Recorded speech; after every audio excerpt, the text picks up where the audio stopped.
नमस्कार, आवाम न्यूज के खास कार्यक्रम में आपका स्वागत है। आज हम बात करने जा रहे हैं पूर्व राज्यसभा सांसद छाया वर्मा से। छाया वर्मा जी का राज्यसभा का कार्यकाल कल ही खत्म हुआ है। पूर्व क्या कहें, कल से पहले तक वो राज्यसभा सांसद थे। हालांकि एक सवाल छत्तीसगढ़ गलियारों में पुरजोर ढंग से चर्चा में है कि राजीव शुक्ला और बिहार से जिनका नाम नॉमिनेट किया गया वो राज्यसभा सांसद रहेंगे छत्तीसगढ़ से। छत्तीसगढ़ से जो प्रतिनिधित्व है उसमें कमी आई है, लेकिन इन सब बातों से इतर हम सबसे पहले अनुभव की बात करेंगे। छाया वर्मा जी, आपका खास तौर पर बहुत बहुत स्वागत है। नमस्कार, आवाम दूत के इस टीम को जो भेंट मुलाकात करने मुझसे आए हैं सबको हार्दिक बधाई, धन्यवाद करती हूँ आवाम दूत चैनल का। जिला पंचायत अध्यक्ष से लेकर के राज्यसभा सांसद तक का सफर, काफी अनुभव आपने इसमें बटोरा होगा। क्या कुछ देखती है नया पॉलिटिक्स में, क्योंकि बहुत चीजें बदली हैं। हम पुराने कांग्रेस की बात करें, नए कांग्रेस की बात करें, छत्तीसगढ़ मॉडल की बात करें, इससे पहले मैं जानना चाहूंगा कि आपका जिला पंचायत अध्यक्ष से राज्यसभा का जो गलियारा था वहां तक का सफर कैसा रहा? क्या कुछ आपने वहां से देखा कि पॉलिटिक्स में ये चीजें बदल रही हैं, संसद में भूमिकाएं कैसे बदल रही हैं? देखिए, आप जिला पंचायत की बात कर रहे हैं तो शुरुआत मैं जिला पंचायत की अध्यक्ष बनी। उस समय छत्तीसगढ़ अलग नहीं था, मध्य प्रदेश था। दिग्विजय सिंह जी हमारे मुख्यमंत्री हुआ करते थे और पहले की राजनीति और आज की राजनीति में बहुत अंतर देखने को मिलता है। मैं अपने ही कार्यकाल में बहुत सारे अंतर अनुभव की हूँ कि पहले कैसे साफ गोई से लोग जो बात एक बार रखते थे उसको मानते थे। आज आपके सामने कुछ और बात करेंगे और जैसे ही पलटेंगे तो बात बदल जाती है। ये अंतर देखने को मिला। दूसरा अंतर ये देखने को मिला कि आज राजनीति में बहुत पैसा लगता है। पहले की राजनीति में ईमानदारी से लोग, हम पार्टी के कार्यकर्ता हैं तो निष्ठा से काम करते थे। आज पैसा हावी हो गया है, राजनीति सेकेंडरी हो गया है। चाहे अभी आप और भी कई बात आगे मैं बताऊंगी कि आज की परिस्थिति में राजनीति में पैसा हावी हो गया है। ये अंतर मुझे इस कार्यकाल में देखने को मिला। मतलब जिला पंचायत से लेके सांसद तक के सफ़र में मुझे देखने को मिला, तो बहुत अंतर हुआ है और इस अंतर को हमें स्वीकारना भी पड़ेगा, क्योंकि परिस्थितियां ऐसी निर्मित हो गई है, समय ऐसा हो गया है कि हर चीज़ समय के साथ बदलते रहता है और बदली हुई परिस्थिति में जो वर्तमान में चलता है उसको स्वीकार करना पड़ता है और उसी के हिसाब से चलना पड़ता है, तभी हम टिक पाएंगे, वरना हम पीछे रह जाएंगे या फिर बाहर हो जाएंगे। तो समय के साथ चलना बहुत जरूरी है। सदन में तो आपको एक बार ऐसा भी दौर देखना पड़ा जब आप पूरे एक सेशन के लिए आप लोगों को निष्कासित रखा गया, सस्पेंडेड किया गया, लंबा गतिरोध भी चला, आरोप भी लगे कि सांसदों ने अपनी मर्यादा का उल्लंघन किया। आप लोगों ने आरोप लगाया कि मार्शलों ने अपनी भूमिका बदल दी। उन तमाम परिस्थितियों में लगता है कि सदन में भी अब उस तरह की परिस्थितियां बदली हैं जहां पर हम जिस गरिमा के साथ उच्च सदन या निम्न सदन लोकसभा को देखते थे, वहां की भी परिस्थितियां बदल गई हैं। वही मैंने कहा सर कि समय के साथ सब चीज़ बदलता है। अगर राज्यसभा की बात करें तो एक किसी ज़माने में राज्यसभा एक देश का सर्वोच्च सदन होता था, आज भी है, लेकिन आज मुझे लगता है कि बोलने के लिए सर्वोच्च सदन हो गया है, क्योंकि पहले उस सदन में पूरे भारत के प्रतिभावान व्यक्ति चुन के जाते थे, जो किसी भी फील्ड में हो, जो जिसमें योग्यता हो वो जाते थे। लेकिन आज ऐसा हो रहा है कि पार्टी लाइन में चल रहा है। अगर कांग्रेस की 4 सीट खाली हुई तो कांग्रेस के लोग उसमें नॉमिनेट होंगे, बीजेपी की 4 सीट खाली हुई तो उसमें आरएसएस के लोग या बीजेपी के समर्थक हैं वो नॉमिनेट होंगे। तो जब बीजेपी का व्यक्ति आएगा सदन में तो वो बीजेपी की बात करेगा, फिर वहाँ पे सदन की गरिमा खत्म हो जाती है, सब पार्टी लाइन में चले जाता है। कई लोग ऐसे होते हैं जो बोलना नहीं चाहते, लेकिन चूंकि वो पार्टी ने उनको नॉमिनेट किया है तो वो पार्टी लाइन से बंध जाते हैं और उन्हीं की भाषा बोलने लग जाते हैं। आप स्वयं अनुभव किए होंगे या जानते होंगे, जब पहले राज्यसभा में स्पीच चलता था, सदन में जब भाषण चलता था, चाहे किसी भी लीडर का हो, तो लोग उसको बहुत ध्यान से सुनते थे और पूरी गरिमापूर्ण होती थी उनका भाषण, गरिमामय होता था और लोग उसको बहुत ध्यान से उसको सुनते थे और ग्रहण करते थे और सीखते थे।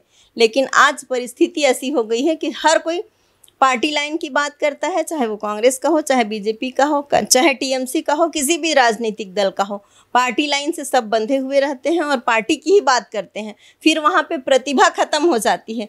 कोई खिलाड़ी आया है, अगर उसको राष्ट्रपति ने या बीजेपी ने नॉमिनेट किया है तो वो अच्छी बात नहीं बोलेंगे, वो पार्टी की लाइन में बात करेंगे। तो जो गरिमा रहती है उच्च सदन की, वो गरिमा कहीं ना कहीं आज कम होते दिख रही है। मतलब एक तरह से ये कह सकते हैं कि अब सदन जो है वो सिर्फ बिल पास कराने का एक जरिया बनकर रह गया, या कहीं तो बजट या तमाम चर्चाओं से जो चर्चाएं हम पहले देखते थे उसके बजाय अब बिल धड़ाधड़ पास हो जाते हैं। विपक्ष आवाज उठाए, सदन के सदस्य आवाज उठाए, उनकी चर्चाएं कम हो लेकिन बिल तुरंत पास होने चाहिए। हाँ, देखिए, राज्यसभा के स्तर की बात करेंगे तो बहुत पूरे दिन लग जाएगा, क्योंकि बिल पास कराना पहले क्या होता था, 6-6 महीना चलता था सदन। अब आज तो गिनती के दिन 20 दिन 30 दिन, बहुत हुआ तो 1 महीना चलेगा, नहीं तो उससे भी कम दिन। और जो बिल में पूरा चर्चा होता था, कोई भी बिल, भारत देश एक बहुत बड़ा प्रजातांत्रिक देश है, और जब इसमें बिल पास करना होता है तो पहले लोकसभा में बिल आता है, फिर लोकसभा में सारे विपक्षी पार्टी के लोग उसमें चर्चा करते हैं, उसके बाद वो स्थायी समिति में जाता है, फिर एक्सपर्ट के पास जाता है, फिर एक्सपर्ट लोग उसमें चर्चा करते हैं। मतलब एक छोटे से भी बिल को पास करने के लिए 1-2 साल लगता है। आखिरी में वो राज्यसभा में आता है, राज्यसभा में सारे विपक्षी दल और सदन के लोग चर्चा करते हैं। जब पास होता है तब राष्ट्रपति के पास जाता है, और राष्ट्रपति उसमें सोच विचार के फिर साइन करते हैं, तब कोई बिल भारत देश का पास होता था। और आज के तारीख में ये हो गया है कि 10 मिनट में, 15 मिनट में 3 बिल आप पास कर रहे हैं।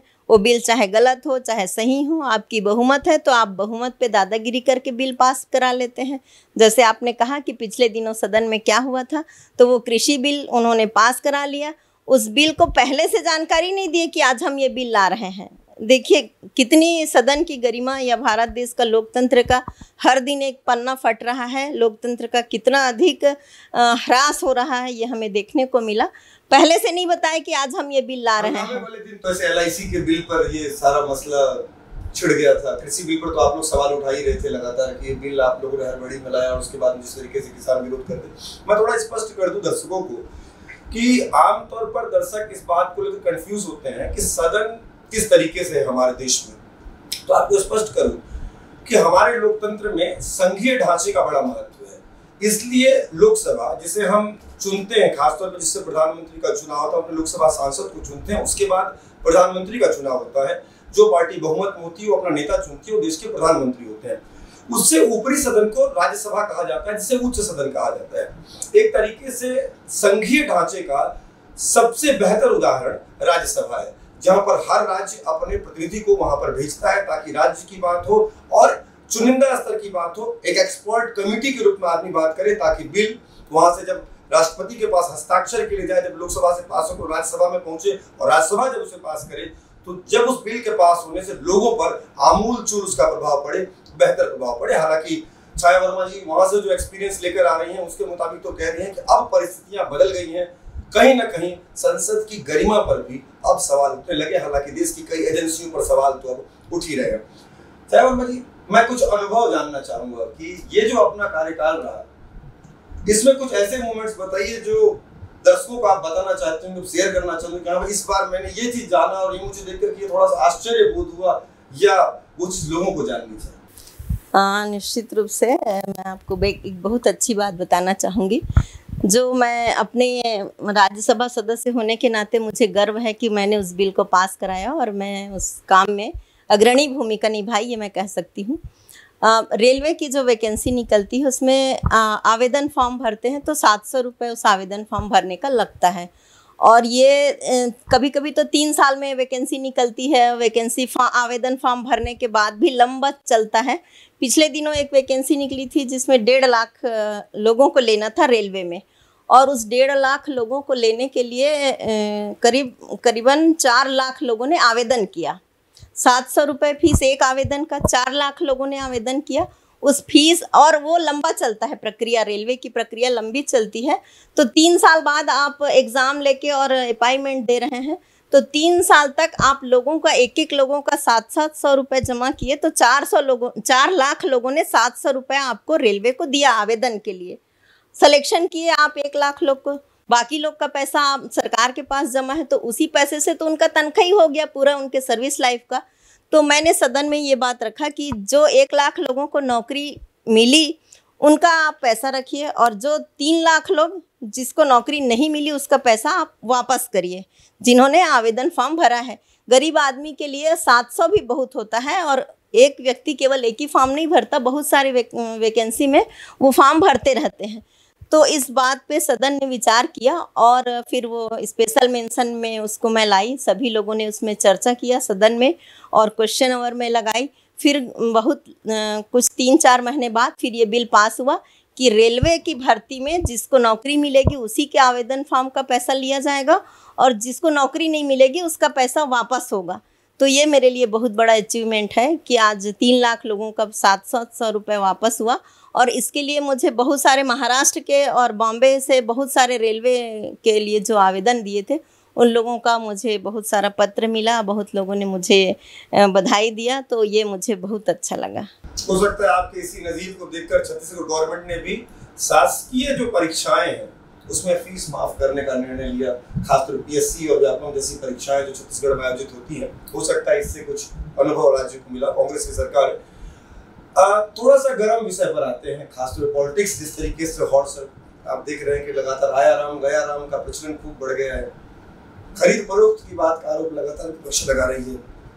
कल ही आपकी महाराष्ट्र में चल रही जो सरकार थी, खासतौर पर महाविकास आघाड़ी जो आप लोगों ने मिलकर के बनाया था, जिसमें आप एनसीपी और शिवसेना थी, कल उद्धव ठाकरे वहां से इस्तीफा दिया। उससे पहले जिस तरीके से ये मध्य प्रदेश का घटनाक्रम रहा हो, कर्नाटक की बात रही हो या महाराष्ट्र की हम बात करें, जिस तरीके से पार्टी से विधायक निकल कर जा रहे हैं, सूरत से गुवाहाटी पहुंच जाते हैं, फिर गुवाहाटी से गोवा पहुंच जाते हैं। उससे पहले हमने मध्य प्रदेश में भी देखा, आपकी पार्टी के लिए भी देखा, लोग जयपुर गए। अभी पिछले दिनों जब चुनाव हुए, खासतौर पे अभी जो वर्तमान चुनाव हुए, दोनों राज्यों के छत्तीसगढ़ में भी लोग पहुंचे। क्या लगता है आजकल विधायक खरीद फरोख्त की स्थिति बन गई है, या एक डर पार्टियों में समा गया है कि जिन्हें हम टिकट दे रहे हैं, जो जीत करा रहे हैं, वो भी हमारे भरोसे के नहीं रहेंगे? मैंने पहले ही कहा कि पहले की राजनीति और अब की राजनीति में ज़मीन आसमान का अंतर हो गया है। महाराष्ट्र कोई नया या स्टेट है जहां ऐसा हो रहा है, ऐसा नहीं है। इसके पहले भी आप बहुत सारे स्टेट में देखें, ये भारतीय जनता पार्टी, मोदी और शाह और शहनशाह कहना चाहिए मुझे, तो अमित शाह और मोदी जी का सोची समझी साजिश के तहत, एक रणनीति के तहत ये पूरे भारत को अपने विचारधारा में लाना चाह रहे हैं। लेकिन ऐसा संभव नहीं है। आप देखेंगे पिछले समय इतना कोरोना बढ़ रहा था, ये मध्य प्रदेश की सरकार गिराने में लगे रहते हैं। अभी यूपी में ये सुनने में आ रहा था कि वहाँ तो सपा की सरकार बन रही है, सपा की सरकार बन गई। जब रिजल्ट आया तो वहाँ पे बीजेपी की सरकार बनी। ये एक तरह से भारतीय जनता पार्टी एक रणनीति के तहत पहले मतदाताओं को खरीदती है, फिर विधायकों को खरीदती है, फिर विधायक भी अगर नहीं खरीदे तो सरकार गिराने की कोशिश करती है, और कहीं ना कहीं उसमें सफल हो जाती है। सफल होने का कारण ये है कि आज लोगों में निष्ठा का भाव नहीं है, पार्टी के प्रति समर्पण भाव नहीं है, और एक दूसरा अर्थ युग आ गया है। मैंने पहले ही कहा कि अगर आपको कोई कहे, आप पहली बार विधायक बने हैं और आपको कोई कहे 100 करोड़ ले लो और आप टिकट ले लो, या आपको हम पार्टी में उप मुख्यमंत्री या कोई बड़ा पद देंगे, तो निष्ठा आपकी डोल ही जाएगी। लगेगा कि हमारी 2 पीढ़ी बैठ के खाएगी 100 करोड़। आज के युग में आरोप है कि जहाँ पार्टियां टूटी हैं वहाँ पैसे का लेन देन हुआ है। बिल्कुल मैं दावे के साथ कहती हूँ, बिना पैसे के लेन देन और बिना पैसे के लालच के बिना कोई भी विधायक के, एक पार्षद के कोई भी नहीं टूटता। एक मंत्री और मुख्यमंत्री जैसे लोग भी टूट जाते हैं। आज की समय में पैसा ही प्राथमिकता हो गया है। लोगों की निष्ठा, लोगों का मनोभाव, लोगों की भावनाएं मर चुकी है। ये मैं दावे के साथ कहती हूँ, और ये हम देख रहे हैं और विभिन्न राज्यों में देख रहे हैं, न केवल महाराष्ट्र को ही लेकर अगला सवाल आपसे पूछता हूँ। महाराष्ट्र में जिस तरीके से अभी उद्धव ठाकरे जी ने अपना इस्तीफा दे दिया मुख्यमंत्री पद से, लेकिन जो बाकी विधायक है वो कह रहे हैं हम अभी भी शिवसेना में। अमूमन ये माना भी जा रहा है कि आने वाले समय में जब देवेंद्र फडणवीस वहां से मुख्यमंत्री पद के लिए अपनी दावेदारी प्रस्तुत करेंगे, तब यही जो शिवसेना के जो विधायक है या निर्दलीय जो है उनका सपोर्ट करेंगे और सरकार बनने की संभावनाएं हैं, जिस पर अभी चर्चाएं चल रही हैं। आपको लगता है कि कहीं ना कहीं शिवसेना जिस 2.5 साल के मुख्यमंत्री की बात कर रही थी उसे पूरा कर लिया, और बीजेपी को मौका दे दिया कि 2.5 साल आप भी पूरा करिए? इस बीच में कांग्रेस और एनसीपी नहीं, ऐसा नहीं है। उद्धव ठाकरे के नेतृत्व में सरकार बनी थी, उनको निष्ठा रखना था, और ये तो बीजेपी शुरू से तोड़फोड़ की राजनीति हर जगह करते आ रही है, और उसी कड़ी में महाराष्ट्र को भी उन्होंने खेल खेल दिया है, और ये आज या कल में पता चल ही जाएगा। ये भारतीय जनता पार्टी की रणनीति के तहत वो काम कर रहे हैं, और कहीं ना कहीं इसमें ठाकरे जी मजबूर हो रहे हैं। उनके पास कोई चारा नहीं है, इसलिए मजबूरी है उनकी। चलिए कांग्रेस पर आते हैं। पंजाब आपकी सरकार थी, आम आदमी पार्टी अचानक से वहां जाती है, इतने बड़े बहुमत के साथ वहां सरकार बना लेती है। छत्तीसगढ़ जहां से आप खुद आते हैं, छत्तीसगढ़ में आपको प्रचंड बहुमत मिला है। पहले चुनाव में आप 69 सीट, जब 2018 में इलेक्शंस के परिणाम आए थे तो 69 सीट्स आपके पास में थी। आज बढ़कर के आपके पास 71 सीट हो गया है। इन परिस्थितियों में जिस मॉडल को आप पेश करना चाह रहे हैं, छत्तीसगढ़ के मॉडल को, लगता है कि कांग्रेस की डूबती नाव के लिए छत्तीसगढ़ ही एक सहारा रह गया। निश्चित रूप से पूरे अगर भारत के अकॉर्डिंग देखेंगे तो छत्तीसगढ़ बेहतर स्थिति में है, और आने वाले समय में भी बहुत बढ़िया यहाँ का परफॉर्मेंस रहेगा। मैं दावे के साथ कह सकती हूँ कि आने वाले समय में फिर से यहाँ पर कांग्रेस की सरकार बनेगी। उसका कारण ये है कि हमारे जो मुख्यमंत्री हैं किसान के बेटा हैं, और जब किसान का पुत्र मुख्यमंत्री बनता है तो सारी योजनाएं किसान के हित के लिए बनती हैं। और छत्तीसगढ़ बहुसंख्यक खेती किसानी से जुड़ा हुआ राज्य है।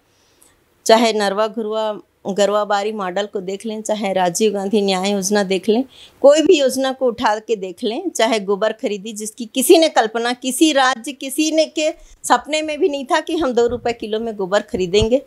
हमारे मुख्यमंत्री जी ने ये योजना छत्तीसगढ़ में लॉन्च किया, और इसका अनुकरण दूसरे राज्य में, कृषि समिति की सदस्य भी थी पार्लियामेंट में, तो दूसरे राज्य के सांसद पूछते थे, देखते थे, और हमारे अधिकारियों से भी जानकारी लेते थे, और कई राज्य उसको लागू कर रहे हैं।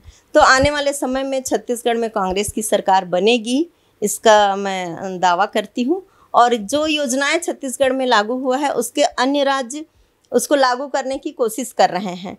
और अगर बात करें छत्तीसगढ़ की अन्य राज्यों से, तो राहुल गांधी जी कई राज्यों में जब भाषण देते हैं तो छत्तीसगढ़ मॉडल का बात करते हैं। छत्तीसगढ़ मॉडल के बीजेपी के सांसद भी इवन बात करते हैं, इवन नड्डा जी भी, और कई लोग भी बात किए हैं। तो ये हमारे लिए गर्व की बात है। चलिए, छत्तीसगढ़ मॉडल की बात तो सब कर रहे हैं, लेकिन जय वीरू की जिस जोड़ी ने इस मॉडल की शुरुआत की थी 2018 में, उसमें जिस तरह का बिखराव अचानक बीच बीच में देखने को मिलता है। अचानक आपके पार्टी के विधायक दिल्ली पहुंच जाते हैं, 2.5 साल वाला चर्चा भी अचानक से अभी चल जाता है, फिर बंद हो जाता है। लगता है कि पार्टी के अंदर में कुछ ना कुछ तो खिचड़ी पक रही है, उठा पटक की, एक दूसरे से थोड़ा सा जुड़ाव। कुछ विधायक भी नाराज माने जाते हैं, खासतौर पर आदिवासी क्षेत्र के विधायक, कि उनकी उतनी दखल नहीं हो रही है, एक हाउस से पूरी सरकार चल रही। इन सब बातों में कितना दम? देखिए, मुझे तो लगता है कि इन सब बातों में कोई हवाई बात है, और 2.5 साल वाली बात थी, वो तो पूरे छत्तीसगढ़ के लोगों ने सुना देखा। कुछ था नहीं उस बात में, तभी तो कुछ रिजल्ट देखने को नहीं मिला। अगर वो बात रहती तो आज कुछ और परिस्थिति रहती। केवल बात में बात आई गई और खत्म हो गई। जय वीरू में अभी भी वो लगाव है कि लगाव कम हो गया? निश्चित रूप से लगाव है। ठीक है, पहले जैसा नहीं रहा हो। मुझे नहीं लगता कि अभी तो मैं कुछ दिन पहले ही मैं देख रही थी, जब हमारा संकल्प शिविर 9 संकल्प शिविर चल रहा था, तो दोनों अगल बगल बैठे थे, बहुत अच्छे से बातचीत भी हो रही थी। मुझे लगता है कि ये मीडिया ही ज़्यादा हवा दे देता है इस सब बातों को, और ऐसी कोई बात नहीं है। देखिए, 5 उंगली बराबर नहीं रहता। थोड़ा बहुत मनमुटाव या थोड़ा बहुत बातचीत आपस में हो जाता है, लेकिन वो सुलझ भी जाता है। एक बड़े महत्वपूर्ण सवाल पे आता हूँ। आपके पार्टी के शीर्ष नेता, पुराने राष्ट्रीय अध्यक्ष राहुल गांधी जी ने फिर से राष्ट्रीय अध्यक्ष बनाने की मांग आप लोग लगातार कर रहे हैं। अभी ईडी की पूछताछ में बड़े उलझे हुए थे, आप लोग भी दिल्ली में पूरा मोर्चा संभाले हुए थे। राहुल गांधी जिस अडानी पर हमला करते हैं, उस अडानी का वर्चस्व छत्तीसगढ़ में ही बढ़ता चला जाता है। लगता है कि अडानी भी टकराव का एक बड़ा कारण है पार्टी के अंदर। निश्चित रूप से हो सकता है।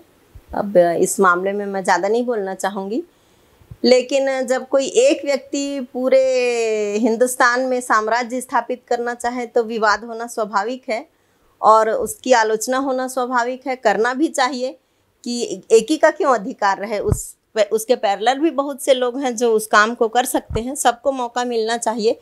लेकिन जिस तरह से मोदी जी अपने शासनकाल में केवल हम दो हमारे दो जो कहते हैं ना, शाह और शहंशाह, अडानी और अंबानी, तो ये ज़्यादा दिन नहीं चलेगा। हर अति का अंत होता है।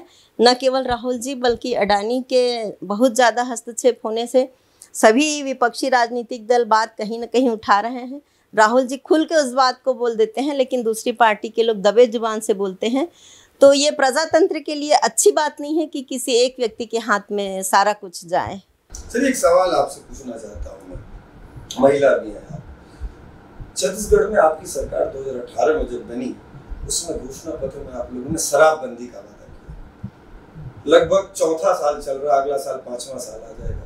शराबबंदी को जानने के लिए कमेटी भी बनाई गई कि जो अलग अलग राज्यों पर जाकर अध्ययन करेगी कि इसे किस तरीके से लागू किया जा सकता है, क्योंकि पूर्ण शराबबंदी संभव नहीं माना जाता है छत्तीसगढ़ जैसे औद्योगिक राज्य में, खासतौर पर अनुसूचित क्षेत्र भी है। ऐसे में लगता है कि अगले चुनाव में जब आप जाएंगे, उससे पहले अगर आपने शराबबंदी को लेकर कोई ठोस डिसीजन नहीं लिया, या आपकी पार्टी की योजना क्या है, और अगर आपने ठोस डिसीजन नहीं लिया, तो महिलाओं की ओर से कितना नुकसान आपको झेलना पड़ेगा? देखिए, महिलाओं की ओर से नुकसान तो उतना नहीं जितना आप सोच रहे हैं, या जितना हम सोच रहे हैं उतना नहीं होगा। आप स्वयं कह रहे हैं कि छत्तीसगढ़ में पूर्ण शराबबंदी लागू नहीं हो सकता, क्योंकि ये आदिवासी बाहुल्य क्षेत्र है।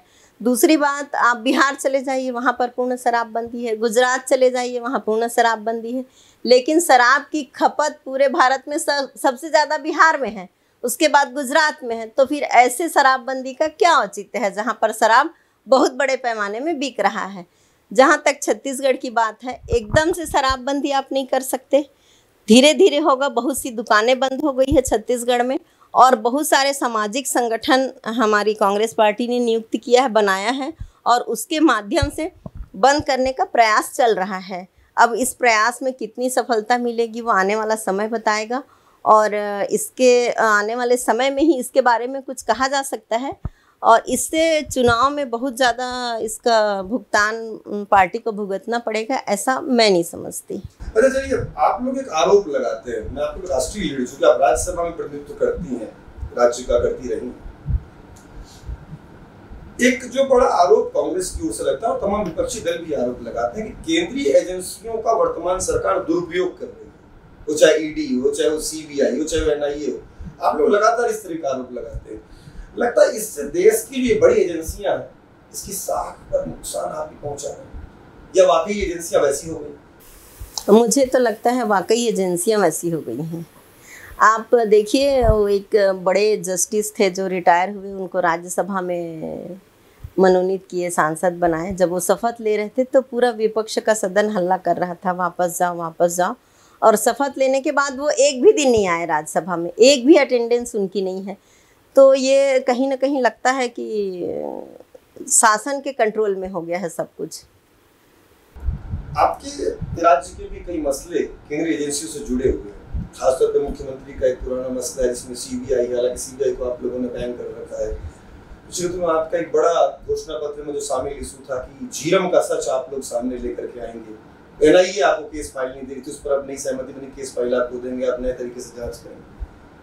इस 5 साल में क्या झीरम का सच बाहर आ पाएगा, या उसके लिए और 5 साल कांग्रेस मांगेगी? नहीं, फिर से एक बार और रिफ्रेश किया जाए, झीरम को सच के पीछे दौड़ा जाए, जिस सच की आप लोग लगातार मुखालफत करते, बोलते हैं कि हाँ भाई ये सच है, इस सच को सरकार, पिछली सरकार दबा कर चली गई थी। देखिए, झीरम का मामला कांग्रेस पार्टी के लिए एक बहुत दुखदाई घटना है, और पार्टी चाहती है कि जल्दी से जल्दी उसका सच उजागर हो। लेकिन किस ढंग से उसमें तोड़ मरोड़ हो रहा है, इस मामले में मैं ज़्यादा कुछ कह नहीं पाऊँगी, क्योंकि ये एक बड़ा इशू है। और हम सब चाहते हैं, सभी लोग चाहते हैं कि जो भी हो, चाहे कोई भी हो, उसका जल्दी से खुलासा हो। ये उसके परिवार वाले भी चाहते हैं, पार्टी भी चाहती है, हमारी सरकार भी चाहती है। लेकिन कहाँ पे इतना विलम्ब हो रहा है ये मैं नहीं समझ पाती इसमें, और इस बारे में मैं ज़्यादा कुछ नहीं बोल पाऊँगी। आने वाले समय में छत्तीसगढ़ में आप क्या नया देखना चाहती हैं अपनी सरकार से, क्योंकि आपकी सरकार तो प्रचंड बहुमत में है, ऐसी बहुमत में तो केंद्र सरकार भी नहीं है। आप लगभग 80% सीटों पर यहाँ पर वर्तमान में लगभग काबिज। ऐसे में कितनी चुनौती है कांग्रेस के लिए अपने तमाम विधायकों को संतुष्ट रखना और छत्तीसगढ़ को बेहतर मॉडल बनाना? देखिए, चुनौती राजनीति में तो हर समय रहता है, और जब कोई भी एक बार विधायक बन जाता है या एक बार सरकार बन जाती है तो लोगों की अपेक्षा बहुत ज़्यादा बढ़ जाता है। तो सेकेंड टाइम जीतना और बहुत कठिन होता है। अगर सेकेंड टाइम आप पार कर लिए तो आगे की राजनीति सरल हो जाती है, जहाँ तक मैं समझी हूँ। और अभी तो हमारे लिए छत्तीसगढ़ बहुत बड़ी चुनौती है, क्योंकि 15 साल बीजेपी की सरकार थी, उसके बाद कांग्रेस की सरकार बनी और भूपेश बघेल जी ने बहुत सारी नई नई योजना लॉन्च किए हैं। नई योजना जब आती है, कोई भी योजना, तो आते ही वो सक्सेस नहीं हो जाता या आते ही लागू नहीं होता, उसको लागू करने में समय लगता है। तो जब समय के साथ ही वो योजना, आप देखे होंगे जैसे ही मुख्यमंत्री का शपथ लिए भूपेश बघेल जी, उसके बाद लोकसभा चुनाव आ गया, फिर नगरीय निकाय चुनाव आ गया, उसके बाद 2 साल कोरोना की मार आई, पूरे भारत देश में आई, न केवल छत्तीसगढ़, तो उसमें हम बहुत पीछे हो गए। भूपेश बघेल जी को जितना काम करने का अवसर मिलना था उतना अवसर नहीं मिल पाया। कोरोना का भले 2 साल रहा, लेकिन हम 4 साल 5 साल पीछे हो गए। अब वो किन परिस्थिति में, कैसी परिस्थिति में राज्य को चला रहे होंगे, ये वही समझ सकते हैं। जब ये आर्थिक रोना तो आर्थिक